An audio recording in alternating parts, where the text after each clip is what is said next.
Au nom du Père, qui, Papa, qui solo kelo, du Fils, dit Papa, Dialungana Kangani, et du Saint-Esprit, dit sa divinité, Tata, Kimbangu, Kuntima, Kiangani. L'homme divin, 3K, Dieu le Saint-Esprit,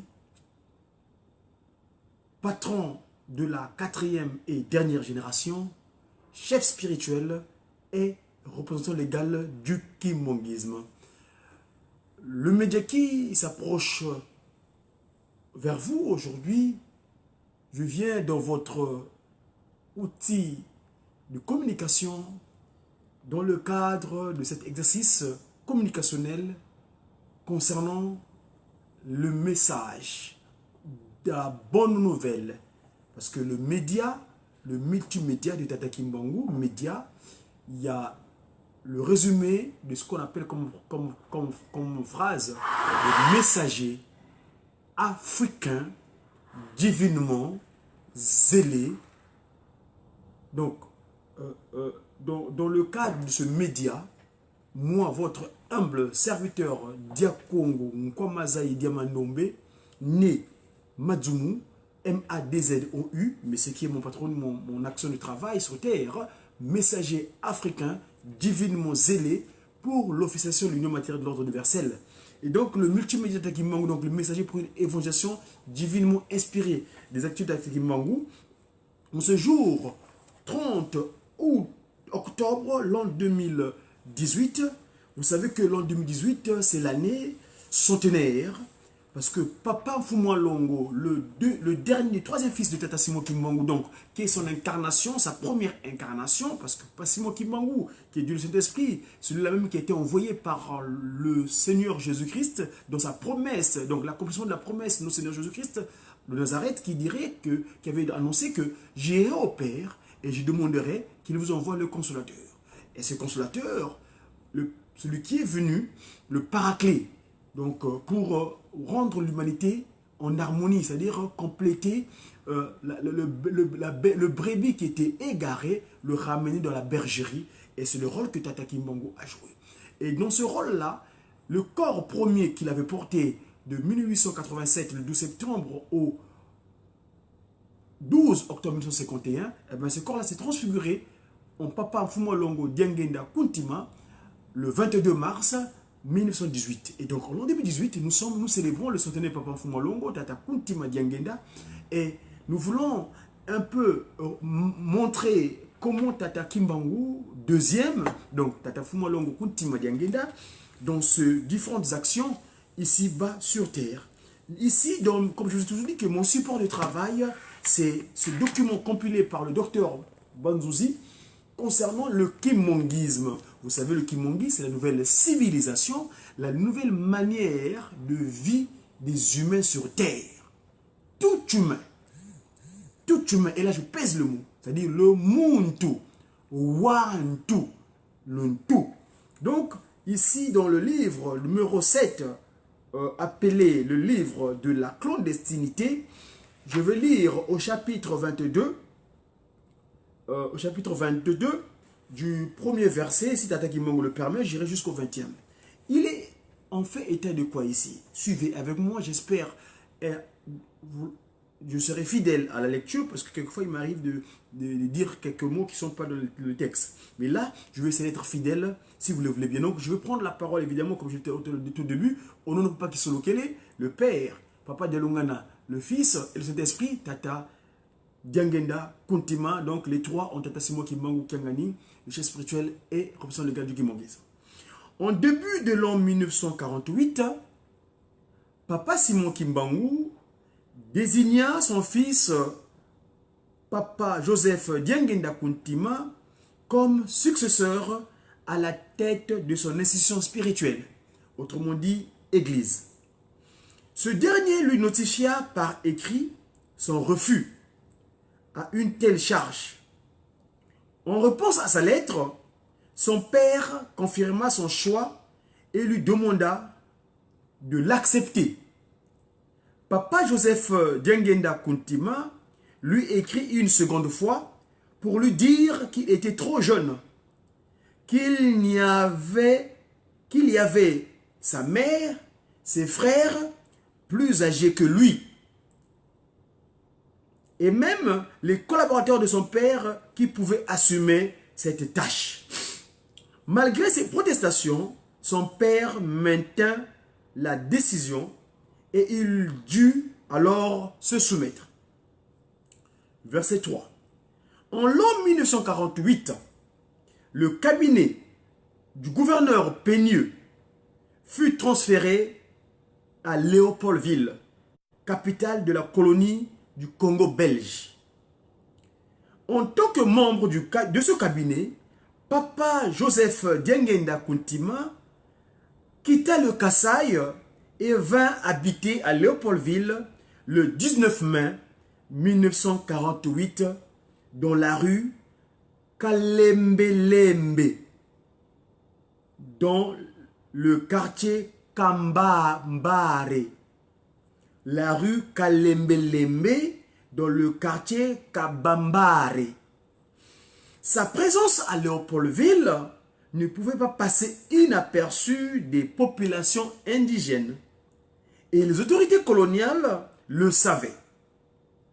Pour mieux le surveiller, elles lui exigèrent de marquer sa présence tous les dimanches au culte catholique selon un pointage exceptionnel qui n'avait été mis en place que pour lui. Il se résigna à cette contrainte. Verset 7.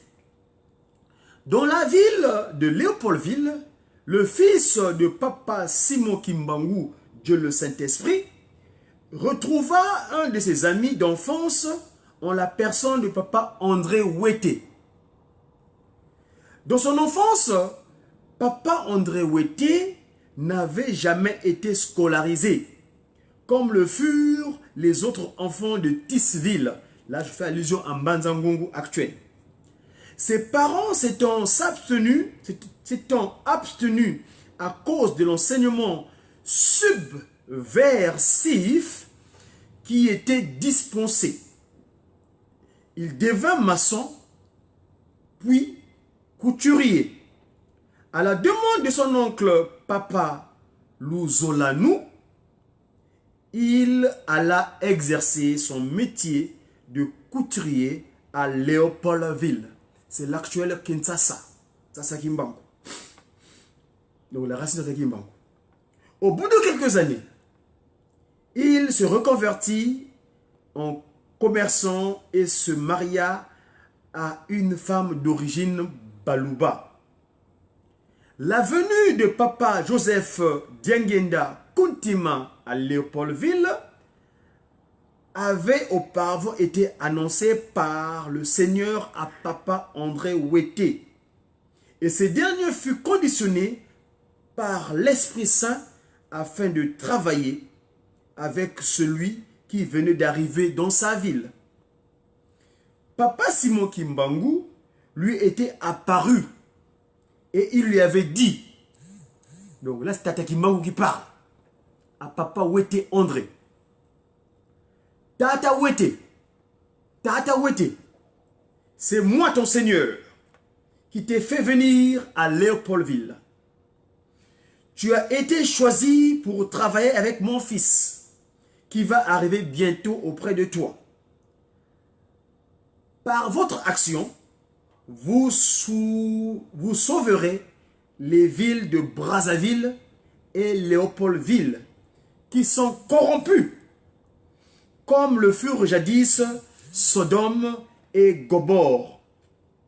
Si tu l'acceptes, tu recevras la grande richesse qu'il t'apportera et qui surpasse celle du monde entier. Référence Genèse 19, 1 à 29. Verset 12. C'est ainsi que Papa André Wete rencontra Papa Joseph Kuntima Diengenda. Il lui présenta plusieurs personnalités qui appartenaient au même clan Bessingombe que. Ces derniers lui présentèrent à leur tour les personnalités noires du Haut-Congo. De nombreux kimongistes commencèrent à se rapprocher de lui. Papa Kuntima Diangenda Joseph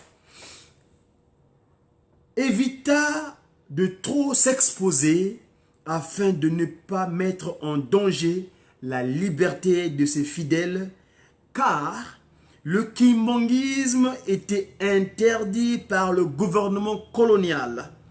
Ses adhérents étaient persécutés, arrêtés et souvent relégués. Verset 14.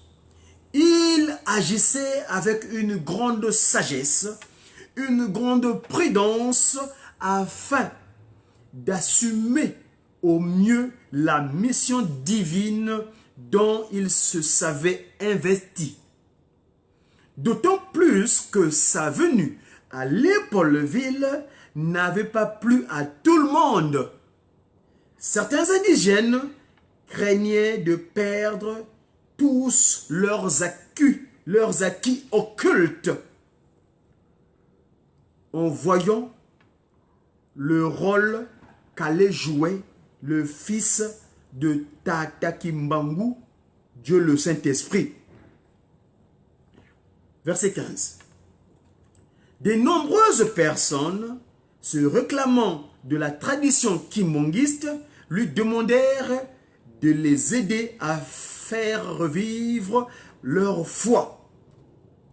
Et le mouvement par lequel leur père avait tant souffert et même perdu leur vie. Papa Kuntima Diangenda Joseph fut sensible à cette demande et se mit aussitôt à l'œuvre. Verset 16. C'est en cette année 1948 qu'il perdit son premier fils, un garçon né de sa légitime épouse, Mama Elisabeth Mvete, et qui portait le nom de Papa Emmanuel Désiré Diangenda. Leur première tâche avec Papa André Wete fut d'organiser le mouvement kimongiste. Ils se rencontrèrent dans l'avenue Kabinda pour une prière commune de 3 jours afin de demander au Saint-Esprit de les guider. Au bout de quelques jours, un troisième membre se rejoignit à eux et il s'agissait de Papa Dominique Nkwamadio, un couturier qui travaillait avec Papa André Wete. Ensuite, ce fut le tour de Papa Pierre Nsimba, un catéchiste protestant qui accepta de se rejoindre à Papa Kuntima Diangenda Joseph. Puis Papa David Nsomi du Congo de la rive droite, donc dit Congo français.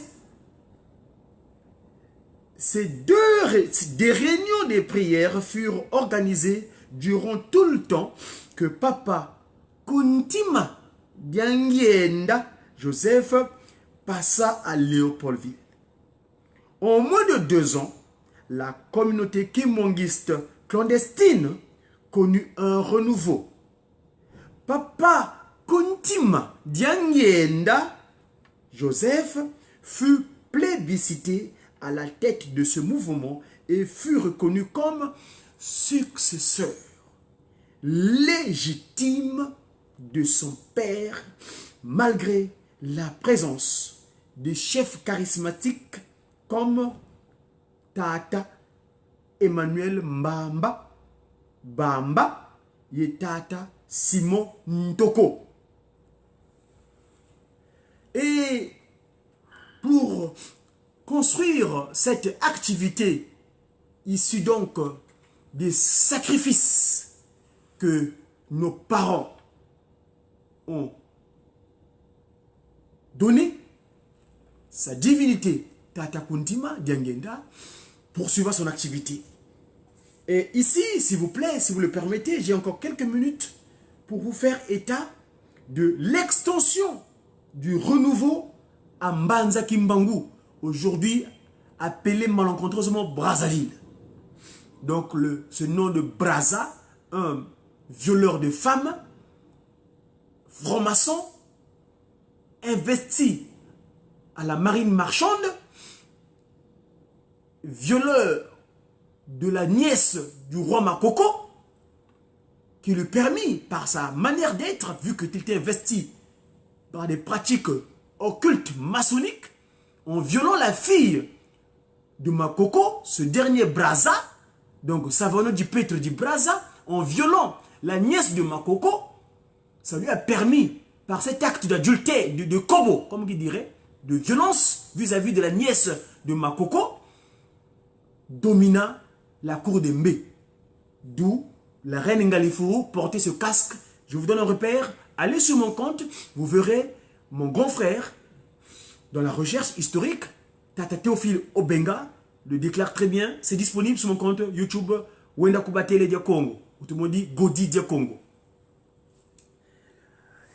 Après que la communauté kibongiste de Léopoldville, donc ils ont levé ce Léopold, ils ont mis une Kinsasa, c'est-à-dire Nsasa Kimbangu, la racine de Tata Kimbangu, eut ses premiers dirigeants. Papa David Nsomi demanda à Papa Kuntima Diangenda Joseph qu'il en fut de même pour la communauté kimongiste du Congo dit français, dont il était originaire. Pour ce faire, il alla à Mbanza Kimbangu, donc aujourd'hui malencontreusement Brazzaville, chercher l'un des kimongistes actifs dans la colonie française qui s'appela Papa André Mayunga. Il le ramena à Léopoldville et le présenta. Papa André Mayunga prit la parole et dit: Tata, je ne suis qu'un pécheur, mais ne tenez point compte de mes péchés. Je vous prie de venir dans mon pays afin que vous nous sauviez aussi comme vous le faites pour le Congo belge. Mais Papa Kuntima Diangenda ne pouvait pas se rendre à Mbanza Kimbangu, c'est-à-dire à Brazzaville, à cause de la surveillance dont il était l'objet. Il y envoya donc Tata Wete André. Je vous sais non parce que André veut dire viril, qui lui fit à son retour un rapport détaillé de ce qu'il avait vu et entendu auprès des Kimongis natifs de l'autre côté du fleuve Congo, donc le Congo rive droite. Par la suite, les délégations venues de Brazzaville, Mbanza Kimbangu, commencèrent à se rendre à Kinshasa, Kimbangu, donc Léopoldville, auprès du fils de Papa Simon Kimbangu, Dieu le Saint-Esprit, conduit par Papa André Mayunga. Elle venait prier avec Papa Kuntima Diangenda, lui faisait leur rapport sur la vie de la communauté kimongiste de Mbanza Kimbangu, Brazzaville, et recevait en retour les conseils éclairés. Les traversées du fleuve Congo étaient favorisées par la largesse des autorités coloniales françaises qui exerçaient une répression anti-kimongiste moins intense que celle des autorités belges. Malgré la détermination du gouvernement colonial belge à enrayer le mouvement kimongiste, l'œuvre réalisée par l'envoyé spécial de notre Seigneur Jésus-Christ Tata Simon Kimbangu, à travers son fils, connut un épanouissement rapide. Des deux côtés du fleuve Congo, les fidèles kimonguistes faisaient montre d'un incontournable esprit d'amour fraternel, de communion dans les prières et d'entraide entre les nantis et les démunis. Papa Joseph Kuntima Diangenda ne cessait d'exhorter ses fidèles à la persévérance. Il leur disait souvent, ça c'est Tata Kuntima Diangenda qui parle, n'ayez pas peur. En tous les lieux où vous vous trouvez, en persécution, en prison ou en liberté, mon Père sera toujours avec vous. Le premier groupe de croyants qui se constitua à Kinshasa, Kimbangu, autrement dit Léopoldville, était composé de 24 personnes dont les responsables étaient Papa Kuntima Diangenda Joseph, Tata André Wete, Tata Pierre Nsimba, Tata Nkwamadio Dominique, Tata David Nsomi, Tata Gomere Mbumbu, Tata Léon Lema, Tata Edouard Madimba, Tata David Kuba Kidioko, Tata Jules Nkumbu, Tata Stéphane Landu, Tata Abel Yalala, Tata Lévi Kimpwa, Tata André Bavulani, Tata Jacques Bazaba, Tata Samuel Ngoma, Tata Marcel Wanzungasa, Tata Jean Sala, Tata Alexandre Nsimba, Tata François Kapita, Tata Salomon Nzala, Tata Charles Memba, Tata André Lungikama et Tata Thomas Lukaou. Pour des raisons de sécurité, Tata Kuntima Diangenda choisit 3 lieux de prière différents. Son choix fut délibéré, car il émit une prophétie sur chacun de ces lieux.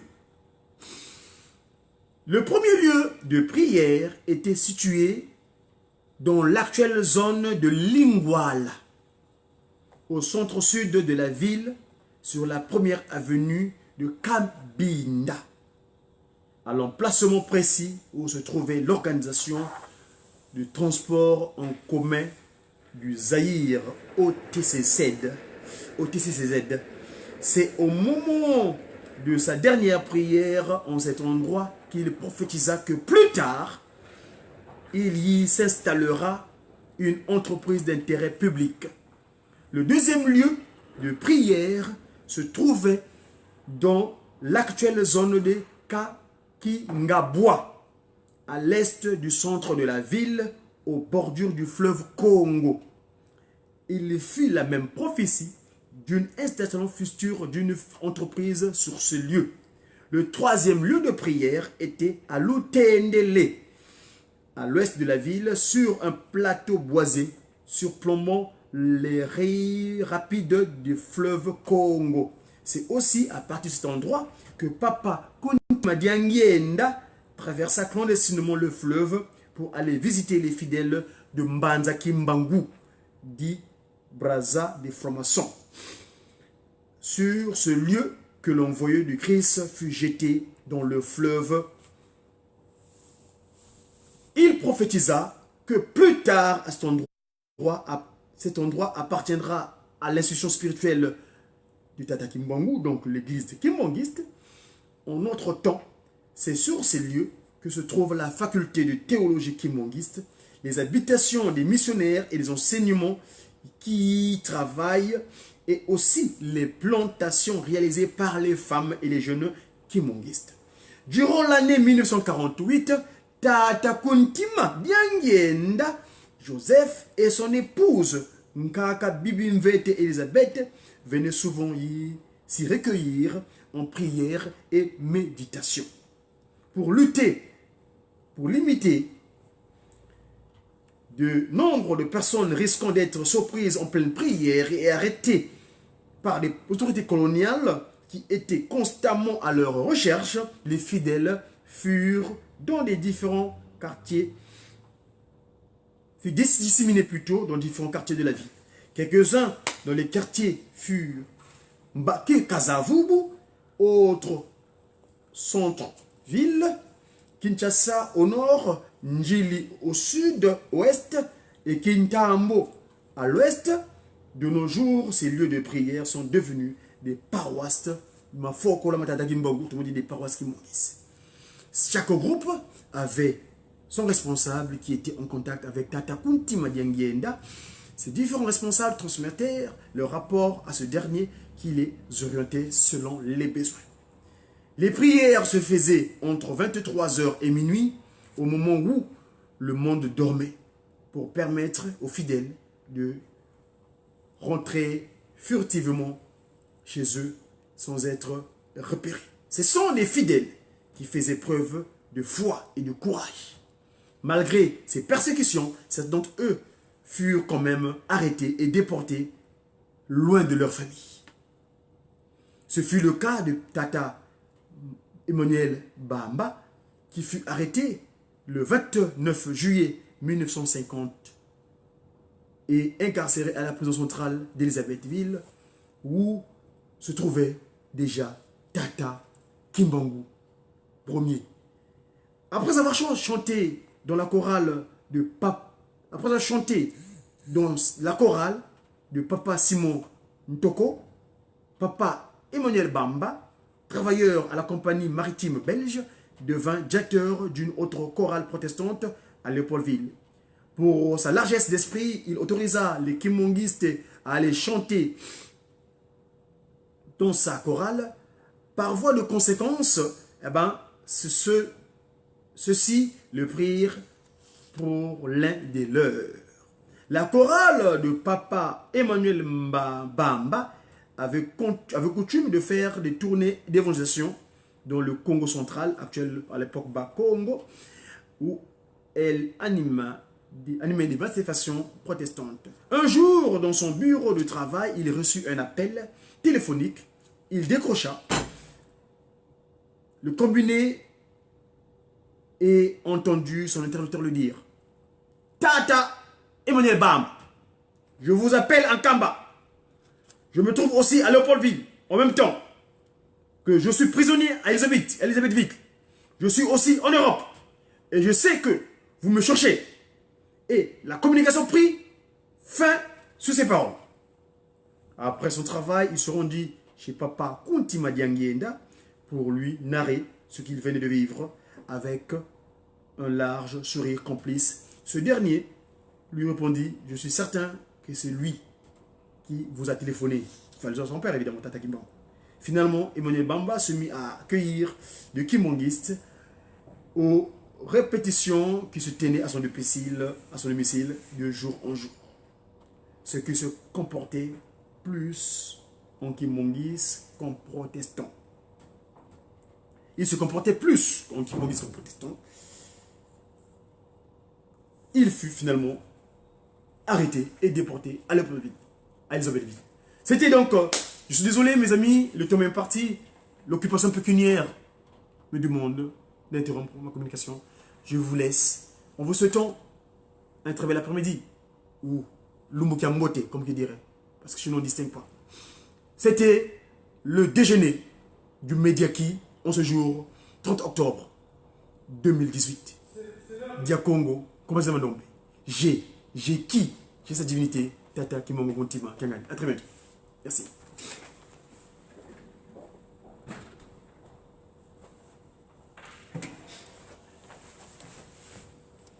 Ah,